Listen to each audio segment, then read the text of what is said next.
In the quiet town of Hexham, Northumberland, life once moved at the gentle pace of ordinary English suburbia.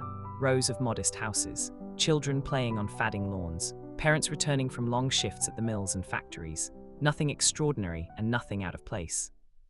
But in February of 1971, on a small patch of earth behind a newly built home, two children uncovered something that should never have been buried, something that would unleash terror, bewilderment, and a series of events so strange that even 50 years later, investigators still whisper about it. They found two stone heads, small, roughly carved, almost primitive. One looked like a man, the other something darker, and within hours of their discovery, the peaceful home on Reed Avenue would become the epicenter of one of Britain's most bizarre paranormal mysteries. This is the mystery of the Hexham Heads, a story of ancient curses, inexplicable transformations, phantom creatures, and a mystery so profoundly unsettling that even scientists and historians eventually stepped away, afraid of what they were dealing with. The story begins when Colin and Leslie Robson, two young brothers aged 11 and 15, were playing in their garden. Their house was one of many built on the edge of land that had once held farms, Roman settlements, and according to local legends, sites of pagan rituals stretching back centuries. As the brothers dug around the soil, searching for worms, rocks, or anything they could throw at the nearby shed, Leslie's shovel struck something hard. A dull clink echoed in the cold air. Digging further, he lifted out a small stone-like orb, but it wasn't just a rock. It was unmistakably carved, a face, deep-set eyes, a nose worn down by time, a crooked, grimacing mouth. Minutes later, the second head appeared, smaller, but even more unnerving. Its face was not fully human, something animalistic. The features were distorted, elongated, almost lupin, like a beast frozen in stone. The boys, proud of their treasure, ran into the house to show their mother, Mrs. Marion Robson. She placed them on a shelf near the kitchen window, thinking little of them. But that night, the house changed. The family reported strange noises, scraping, tapping, and the unsettling sound of something rolling across the floor. At first, Mrs. Robson assumed it was the children or the family pets, but around 3 a.m., she woke to find one of the stone heads lying on her pillow next to her face.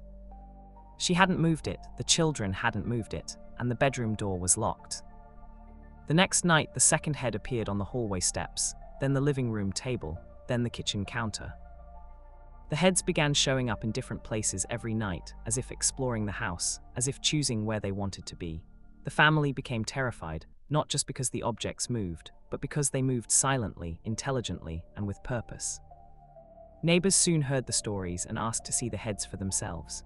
Children from surrounding houses dared each other to touch them. Adults felt uneasy in their presence. One neighbor claimed she felt a cold, greasy sensation when she picked one up, as if it was alive under the stone. But the worst was yet to come, because whatever force was attached to these heads was not content to stay inside the house. Soon after the discovery, a terrifying new element appeared, sightings of a large, wolf-like creature prowling the streets of Hexham. Mrs. Robson herself was the first to encounter it. One night after the heads had moved again, she heard rustling outside the house. When she went to the window, she saw a massive figure, grey, hunched, and animalistic, moving across the garden. Not a dog, not anything she recognized. She described it as a giant half-man, half-beast creature with glowing yellow eyes. The creature wasn't alone. Several other residents, especially those living near the Robsons, began reporting similar sightings. A large animal sprinting between houses, a wolf-like shape standing upright, paw prints larger than any known dog. The beast was drawn to one house again and again, the Robsons, and every time it appeared, the heads would move. When word reached a local academic, Dr. Anne Ross, an expert in Celtic artifacts and ancient pagan religions, she requested to examine the heads. She took them home for study. Within 24 hours, she witnessed something that shook her to the core. Dr. Ross was known as a rational scholar, analytical, skeptical, methodical. But the night she brought the heads home, she said she woke around 2 a.m. to the sound of heavy footsteps. She stepped into the hallway and saw a large, shadowy figure, something resembling a wolf or a man with animalistic features, moving down the corridor. The creature looked at her with glowing eyes, then turned and walked straight through a closed door, vanishing into thin air. Her teenage daughter reported seeing the same creature days later. Dr. Ross, deeply shaken, returned the heads immediately. But the phenomenon was not finished with her. Over the next month, strange occurrences persisted in her home: footsteps, cold spots, objects moving, voices whispering. She became convinced the heads were linked to something ancient, something supernatural. Her official conclusion: the heads might have been used in ancient Celtic rituals, possibly as hexing stones, meant to curse enemies or summon spirits. But not everyone agreed. Once news spread, the academic world divided into two camps. Camp 1, the heads were ancient Celtic artifacts. These researchers believed the carvings resembled Iron Age Celtic stonework. The area around Hexham had been a pagan ritual site. The legends of cursed stones aligned with the events. The beast sightings matched ancient European folklore about warg men, shapeshifters, and guardian spirits. They argued the heads could be curses, protective totems, ritual objects, or remnants of a long-forgotten cult. A man named Des Craigie, who had lived near Hexham, claimed he made the heads in the 1950s as a craft project for his daughters. He insisted they were simply cement and sand, molded by hand. But there were problems. His timeline didn't match when the heads were found. The Robsons were adamant the heads were buried deep in the soil, not placed. His family contradicted his statements multiple times. His story changed repeatedly. And most importantly, when researchers tested the heads, the results were inconclusive. The cement was not modern, but not clearly ancient either. The material composition did not perfectly match mid-20th century building materials, and some tests suggested they might indeed be very old. To this day, laboratory tests cannot definitively place their age. After returning the heads, Dr. Ross transferred them to another academic, Professor Robson, no relation to the family, who stored them in his office. For months, no paranormal incidents occurred. But then, something even stranger happened. One morning, staff noticed the heads were missing from their locked storage box. Days later, they reappeared inside a different part of the building, sitting neatly on a desk, as if placed there intentionally. Keys had not been used, doors were not broken, security logs were unchanged. The heads simply moved. Shortly after, a small group of university staff began reporting nightmares, shadow figures, and the sensation of being watched. The university immediately transferred the heads to a private collector, whose name has never been released. After that, the trail goes cold. To this day, the current location of the Hexham Heads remains unknown. As researchers began digging deeper into the local history, they found a disturbing pattern. Stories of stone charms buried to trap spirits. Myths of beast-like guardians protecting sacred land. Legends of cursed objects made to take revenge. Folklore about heads carved to represent gods or demons. The animal head resembled depictions of the Celtic wolf god. The human head aligned with carvings of tribal leaders or ritual shamans. Local lore spoke of spirit stones, buried to seal ancient entities. Some feared the boys had unsealed something meant to stay underground. Some paranormal investigators believe the heads are not haunted objects, but containers. Containers meant to imprison something. A spirit, a guardian, a beast, or perhaps something older than all four.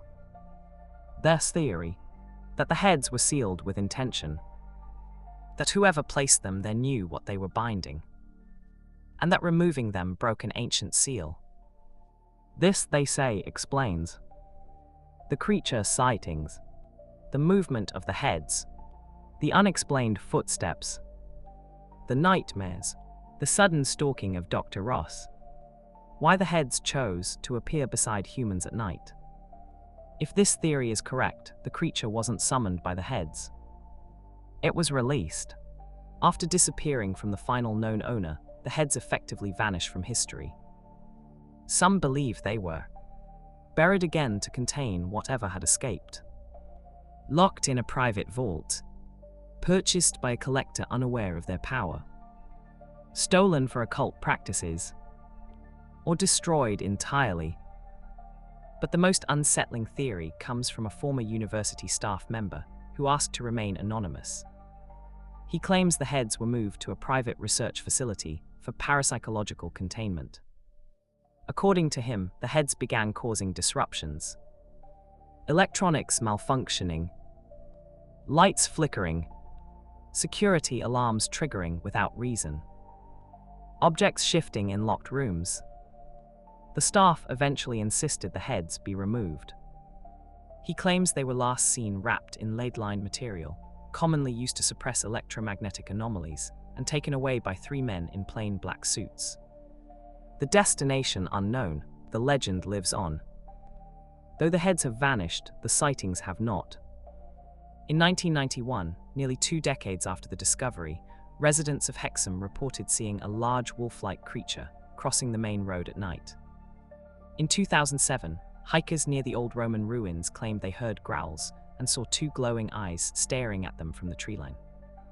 In 2014, a homeowner on Reed Avenue, the same street where the boys found the heads, reported objects moving in her house when she renovated her garden. These occurrences are rare but eerily consistent. Every few years, something stirs. After decades of investigation, one fact remains unshakable. No explanation fully fits. Not archaeology, not folklore, not science, not hoax theories. The Hexham Heads remain one of the few mysteries where witnesses include children, parents, academics, and scientists. Physical objects were documented and studied.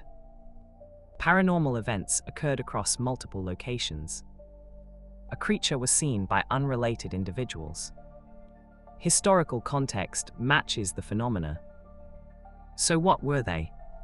Ancient relics, cursed artifacts, druidic ritual objects, fertility symbols, modern hoaxes with impossible coincidences, or something far darker, perhaps containers for forces we still don't understand.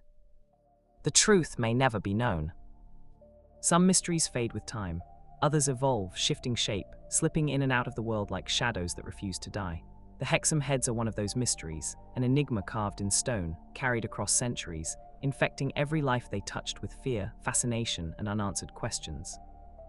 Were they the work of ancient hands, or something crafted far more recently? Were the events pure coincidence, or evidence of a supernatural force older than Britain itself? Perhaps we'll never know, perhaps they were meant to be lost, and perhaps some secrets are buried not to be found, but to protect us from what lies beneath. This is the Hexham Heads mystery.